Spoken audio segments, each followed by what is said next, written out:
Bonjour et bienvenue à tous sur la chaîne Le Goût des Lames, la chaîne des... Mais qu'est-ce qui va encore nous sortir? des amateurs de lames. Hé hé, je t'ai bien eu. Tiens, Aïe, mais t'es malade, j'ai encore rien dit. Eh, t'abuses là, René. je sais, mais comme ça je prends un peu d'avance. Eh ben moi, ton avance, je la prends ailleurs, je me À la casse. demande générale, je vous présente le dernier né de la gamme O-Knife, le Freeze 2 en version cuivre. Ses spécifications, il fait une longueur fermée de 10 cm 9, longueur ouverte 19 cm 3, longueur de lame 8 cm 5, longueur de tranchant 8 cm 5, hauteur de lame 2 cm 6, épaisseur de lame 2 mm 8, longueur du manche 10 cm 9, épaisseur du manche 11 mm 2, la lame est en acier 154 cm à 60 HRC de forme drop point, avec émouture plate partielle et finition satin. Les plaquettes de manche sont en cuivre. L'ouverture se fait par flipper. Ah tiens, ça faisait longtemps, ça m'avait pas manqué, hein. Et le verrouillage est un liner lock.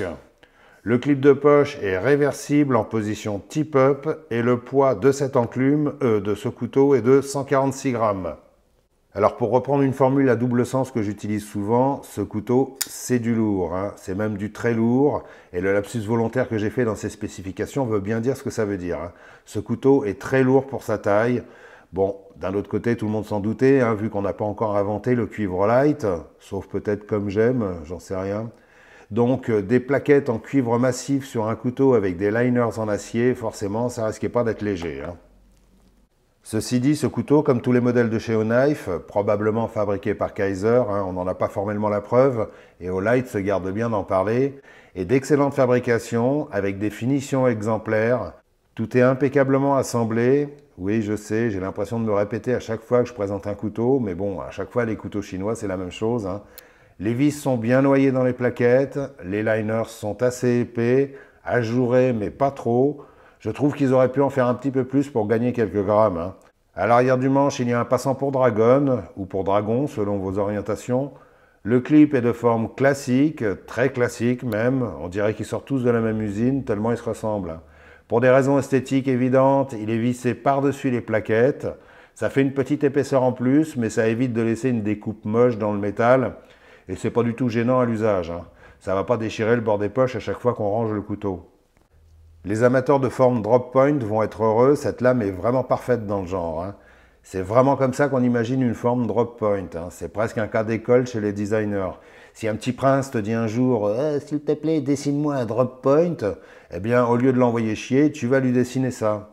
Les proportions sont presque idéales, avec un tranchant bien droit qui finit avec un ventre bien arrondi et une pointe qui devient tombante à partir de la moitié de la lame, avec un léger contre-tranchant pour lui donner un petit peu plus de pénétration et surtout un peu plus d'allure. Honnêtement, je trouve que cette lame est très belle. D'un côté, on a toujours ce logo qui manque toujours de discrétion en plein milieu de la lame, avec l'acier, et de l'autre, on a le numéro et le nom du modèle. Avant, j'étais grosse et moche. Je passais mon temps à bouffer devant la télé, mais depuis que j'ai découvert la chaîne Le Goût des Lames sur YouTube, j'ai cessé de m'empiffrer et j'ai perdu 60 kilos.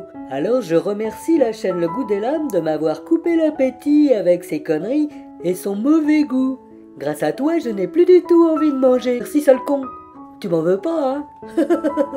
Alors vous aussi, si vous voulez perdre des kilos avant l'été en restant moche, testez la chaîne Le Goût des Lames pendant une semaine. Connectez-vous sur www.youtube.com/legouttdeslames. Alors, après avoir dit les choses que j'aime bien sur ce couteau, je vais maintenant dire des choses que j'aime moyennement, voire pas du tout. D'abord, je n'aime pas son énorme flipper, je le trouve très imposant et pas d'une façon spécialement utile. Un flipper plus petit faisait aussi bien le job. Ensuite, comme manifestement O-Light n'écoute pas beaucoup ce que les gens comme moi qui manipulent des couteaux à longueur d'année leur suggèrent, ils refont exactement les mêmes erreurs, comme cette découpe gigantesque dans la plaquette opposée au liner lock, censée faciliter son utilisation et qui en réalité ne sert pas à grand chose, à part gâcher la prise en main. Et comme je l'avais montré avec le ratel, si on serre très fort le couteau d'une certaine façon, le liner lock se déverrouille tout seul. Alors quand on pousse sur la lame pour couper quelque chose, c'est pas dérangeant, mais si par exemple, et attention j'extrapole, hein, au cours d'un rude combat au corps à corps avec un vilain méchant, la lame s'accroche dans les vêtements, ça peut faire très bobo les doigts, hein. Conclusion, vaut mieux se battre avec des méchants tout nus, hein.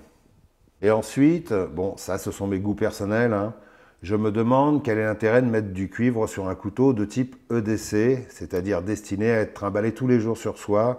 Personnellement, je trouve pas ça spécialement beau et pas spécialement agréable parce que d'abord c'est lourd et ensuite on a les mains qui puent la ferraille. Et en plus, ça s'oxyde assez vite avec l'acidité de la peau. Donc, mis à part le fait que ça peut faire joli dans une vitrine, à condition d'astiquer les cuivres régulièrement comme faisaient nos grands-mères, je vois pas trop l'avantage d'avoir un couteau en cuivre au fond de la poche. Alors, entendons-nous bien, ce ne sont que mes critiques à moi tout seul que j'ai concernant ce couteau. Comme je le dis souvent, je suis un peu du genre à chercher les défauts avant de chercher les qualités. Donc là où moi je vois des critiques à faire, je sais que pour beaucoup d'entre vous ça passera. Et ceci dit, ça n'enlève rien à ses qualités de couteau. Son acier 154 cm est excellent, c'est un acier qu'on peut qualifier de premium. Bon, ça dépend où commence le premium et où finit le merdium. Sa prise en main est correcte. Encore une fois, les liners qui dépassent des plaquettes, c'est joli, mais ça enlève un petit peu de confort. Le gros flipper oblige à avoir la main loin de la lame, donc pour les coupes appuyées, il faudra repasser, et pour repasser, il faudra appuyer. Mais là, on retombe sur le problème classique des flippers. C'est pareil sur beaucoup de couteaux. C'est sûr que si c'est juste pour couper son steak, couper un peu de carton, de la ficelle et trancher du sauciflard, avoir le tranchant de la lame proche de la main, ça n'apporte pas grand-chose. Par contre, quand on commence à vouloir tailler un peu de bois dur et qu'on doit forcer un peu, là c'est plus pareil. Et autrement, si c'est juste pour faire, tiens, les méchants, la forme du manche et son flipper qui sert de garde, ça peut faire l'affaire. À condition de ne pas s'accrocher dans les vêtements du méchant, comme je l'ai expliqué, parce que si le liner lock se déverrouille, c'est très bobo les doigts. Oh là là, t'as vraiment besoin de vacances, Roger. Moi, je dis rien. Tiens. Aïe, mais j'ai rien dit. Oups, désolé. T'es un grand malade, La manipulation de ce Freeze 2 est d'une facilité déconcertante, son mécanisme est d'une fluidité assez bluffante, c'est de la mécanique de précision et dès qu'on a ce couteau en main, la première impression qu'on a, c'est une sensation de qualité, de solidité, et quand on commence à jouer avec, alors là on se dit « Waouh, je vais passer de longues soirées devant la télé à faire chier tout le monde avec mon couteau ». Parce que c'est un vrai joujou pour s'occuper les mains pendant des heures, et les avoir qui puent après aussi. Rapidement, je vous le compare avec ses cousins au knife, le Beagle, en version micarta, le Ratel dans ce magnifique bleu layette et le Benchmade Bug Out parce que tout le monde a les dimensions du Benchmade Bug Out dans la tête. Sinon, ce couteau est livré dans une boîte très classe, dans une trousse de toilette, dans sa trousse en toile et sans oublier la pièce de collection qui va avec chaque modèle de couteau au knife. Et rien que pour la gueule de ces pièces qui sont magnifiques, ça donne envie de collectionner les couteaux. Ça, c'est le souci du détail de chez Olight. Ils pensent toujours aux petits trucs en plus. Même si personnellement, je préférerais qu'ils pensent plus à éviter les petites erreurs de conception pour faire des couteaux vraiment sans défaut, comme par exemple cette découpe exagérée qui ne sert à rien, alors que plein d'autres modèles n'en ont pas. Pour conclure sur ce Freeze 2, alors pourquoi 2, ça j'en sais rien, c'est un très joli couteau, mais comme vous l'aurez compris, je ne le trouve pas exempt de défauts. Ceux qui me connaissent devaient s'attendre à ce genre de commentaires de ma part. Maintenant, comme je le dis souvent, mon boulot de youtubeur, c'est un petit peu de chercher la petite bête. Et si c'est juste pour faire plaisir aux fabricants et dire que c'est de la balle et qu'il faut absolument l'acheter, je préfère laisser ça aux chaînes commerciales que tout le monde connaît et à celles qui essaient de le devenir en faisant des appels du pied à toutes les marques. Moi, je préfère dire ce que je pense en espérant qu'un jour, mes remarques auront un effet positif sur ceux qui conçoivent ces couteaux. Mais si vous aimez celui-ci, n'hésitez pas, c'est un très bon couteau. Il existe aussi en version manche carbone, donc beaucoup plus léger, et je sais qu'il plaît à beaucoup d'entre vous. D'ailleurs, n'hésitez pas à me donner votre avis en commentaire, je suis curieux de savoir si le cuivre est une matière qui vous paraît cohérente sur un couteau pliant, et si vous appréciez la ligne générale de ce couteau. Personnellement, j'aime beaucoup sa lame, je trouve le manche correct, et puis bon voilà, dans l'ensemble, je trouve que c'est un beau couteau et un bon couteau forcément très bien fabriqué.